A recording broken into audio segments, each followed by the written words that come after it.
மாடுகளெல்லாம் இன்றைக்கி விரட்டிக்கிட்டு வந்தாச்சு. மாடுகள் கொஞ்சம் முன்னே ஒடியாந்துருச்சு.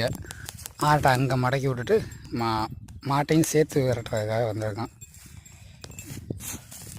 இன்றைக்கி நம்ம நேற்று சொன்னது மாதிரியே கறி ஆர்டர் முடித்தாச்சு. நாங்கள் இன்றைக்கி காலையில் மாப்பிள்ளையை கூட்டி போயிருந்தோம். மேற்கொண்டு ஒரு சம்பளம் வந்திருந்தார். ஒரே குட்டி தான், அவரே வெட்டி அவரே ஊசிட்டார்.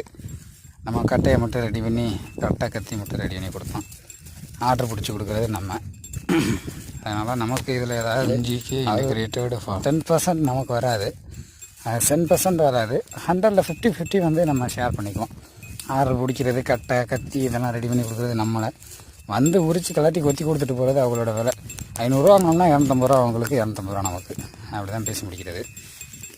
முடிச்சாச்சு, வேலையை முடிச்சாச்சு. இன்னும் ஒரு 2 நாள் கழிச்சு ஒரு 40 கிலோ இருக்குது. பார்ப்போம், அதையும் சரி பண்ணணும். அதுக்கு ஆள் பிடிக்கணும். 40 கிலோக்கு ஒரு ஆள் கொத்த முடியாது, 2 பேராவது வேணும்.